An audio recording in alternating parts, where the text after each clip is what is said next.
You're listening to Leverage, the podcast about power, politics, and influence. I'm Kristal Taylor. And I'm Breon Wells. And we're back, and I'm excited to be here at the Black Millennial Convention with Ariel Guerrero. He is a political strategist and a co-founder of O&G Racial Equity Collaborative. So welcome to the Leverage Podcast, Thank you, sir, for having me. Excited. You will find that we are a lit crew of activists, advocates, political junkies, and just overall strategists that are trying to help people find their inner advocate. And so in the time that I've gotten to know you, and in fact, we met for the first time at the last Black Millennial Convention. So kind of tell us about your experience.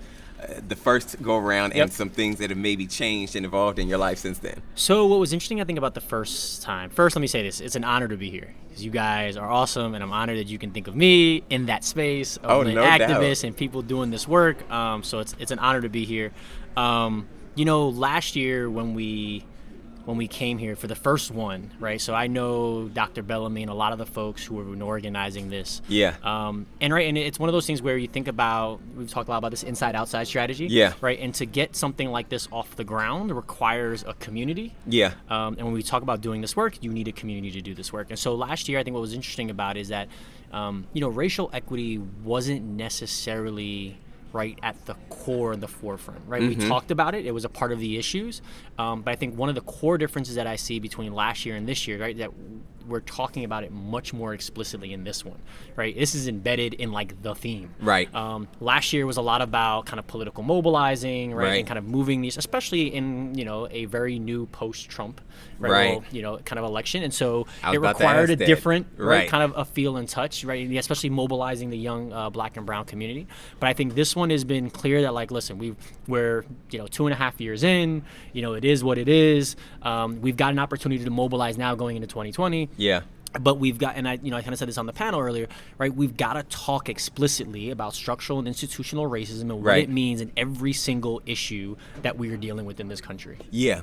I want to delve almost quickly into a deep subject, and that's, we have seen as part of the messaging, which is not new, but part of the messaging strategy of the Trump administration is to pit communities against each other.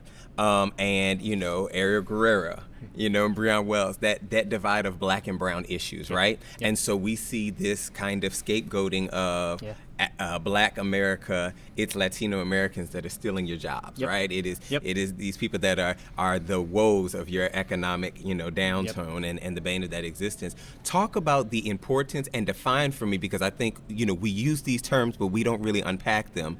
The difference between intersectionality, collaborative models, and its usefulness in times like this, even as we're talking about Black and brown issues and social justice. And so what's interesting, what comes to mind, we had this conversation earlier, right, when we were talking about how, and this goes to the strategy that the administration uses, right, is that my pains are stronger or worse than, right? The herd Olympics. The herd Olympics, perfect, right? And so I think when we talk about intersectionality and when we talk about collaborative nature, what we've got to understand, and, as someone who's Latino, right, Latinx, however you want to describe it, I have issues with all of them. Right. Right, as a Puerto Rican, right, the reality is that I recognize my own history and culture and background, right? I am not only Spanish, I am Indian, I am Black, I am so many of these things, but the issue is Hashtag it's complicated, like most of us in this generation. Right? Especially when you talk about colonialism in America and how it has, right? And so we were brought over here on boats and all this. And so when we talk about this, intersectionality is important, because I always say reality is when we talk about policy, practice, and procedure, if you are Black or brown, or you are a darker hue shade, right, than white, reality is you are left out of the system, regardless of what you are. Right. And so we need to come to that mutual understanding that the reality is the system does not work for anyone that is darker than white. And when we get to a space there, then that's when we can start to work collaboratively. And it's hard, because you're right, because the administration pits people against each other, and the reality is you see some of, right, there's somewhat of a perspective that happens when you live in your community, right? You see one person of a different color or of a different ethnic origin, right, or whatever it may be, race, and you're like, oh, that's the person. Right. You label that person, and right, first perception is everything. Right. And so we really need to do a better job as organizers, really understanding. So when we talk about issues, right, it's not just black issues, it's black and brown issues, it's people of color issues. And same thing in the Hispanic community, right? We talk about these issues, like especially immigration, because of the conversation of building a wall. Right. Reality is, guess what? Immigration is still a real issue for black people. Correct. Right? We think that we don't have these issues, but Correct. black people don't have immigration issues. No. They've got immigration issues. And most of the, those immigrants, as they're talking about trying to cut down the visas, you're talking about those from Africa. Yes. You're talking about Haitians. Yep. You're talking about those in the Caribbean. Yep. And so it is, to your point, this narrative of whiteness and then other. Yes. And as our demographic shift, right, happens again, the white swing vote is going to matter less and less. And so as we continue to organize and mobilize, we've got to understand the power, really in the control that we have as an electorate to be able to start to move the needle in a very different way. Right. And that we don't necessarily need to talk about white issues anymore, because the reality is black and brown issues are unique. They are not the same inherently, especially thinking through our culture and our history of our country. They are not the same as white issues. But let me ask you this then.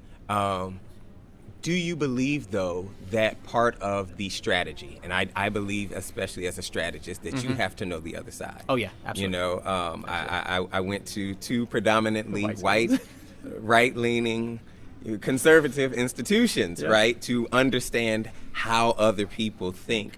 Do you think that that's part of why we see this consistent and persistent rise of voter suppression tactics? Yeah. Because they understand that their swing vote is lessened, and so the end of the game is to kind of delete or try to marginalize the chessboard, right? And as opposed to becoming more transparent, inclusive, and vibrant, realizing that their power is not holding as it used to sustain. Yeah, I agree. I think it is absolutely a tactic that they're using. So like you, I went to predominantly PWIs my entire life. And so what was interesting when I was doing my master's program, one of my most influential professors was an older white Irish guy, right, who taught my history class, and the Federalist Papers, and this is where I become a policy wonk, right? The Federalist Papers is one of my favorite readings, right? Because if you understand the Federalist Papers, you understand the foundation of our country and how it was framed. And he told our class as we were doing our MPAs, right? He said, if you want to make a change in the world, to your point, you've got to understand the other side. You've got to know how to play the game and play it just as well, but if not better than them, so that you can beat them at their own game. So I agree with you. You need to understand the other side, and we don't do enough to teach and build up and empower folks on how, quote unquote, the opposition is thinking. But I think we also need to.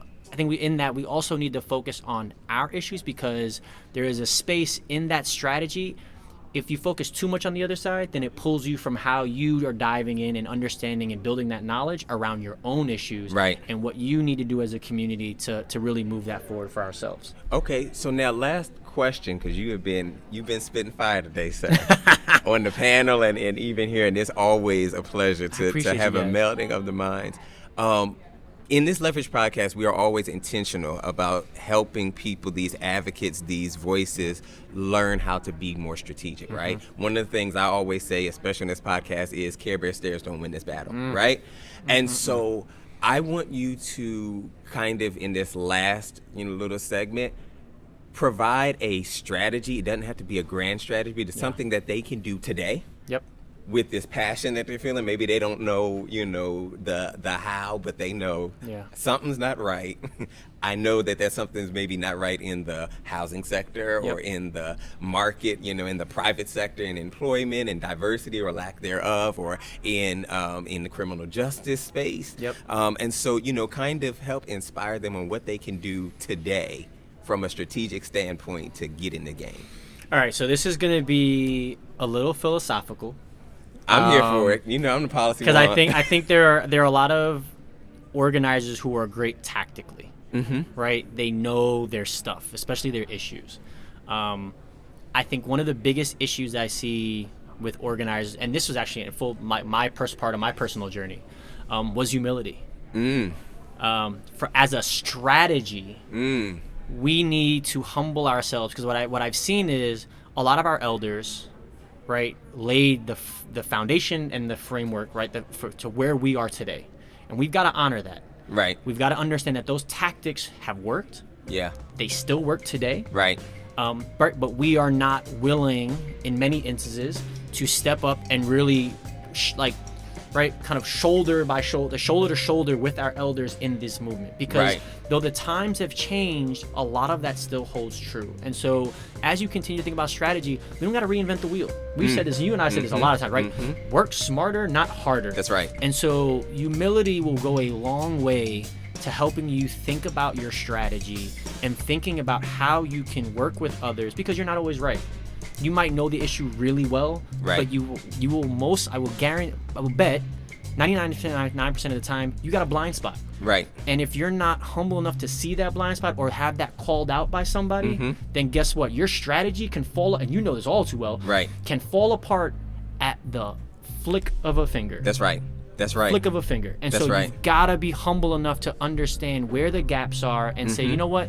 I might not be right. Right. I might not be right, and I need someone else to be able to check me and to learn from, so that we can do this journey together. Because reality is, we would not be here if it was not for the folks before us who laid down the foundation. Yeah. Tell the listeners how they can follow you. Yeah, so you can catch me on Instagram at Ariel E. Guerrero. So that's ARIEL EGUERRERO. And then my website is arieleguerrero.com. Come on, official website yes, sir. With the name in the get you a URL with your name in it. You listeners, get you a URL. Make it happen. Technology age. Well, we appreciate you. This will definitely not be the last time that we have an interview with you on the Leverage Fam. Thank you for having me. Looking forward to the great things you're going to do. Honor, guys. You're listening to Leverage, the podcast about power, politics, and influence.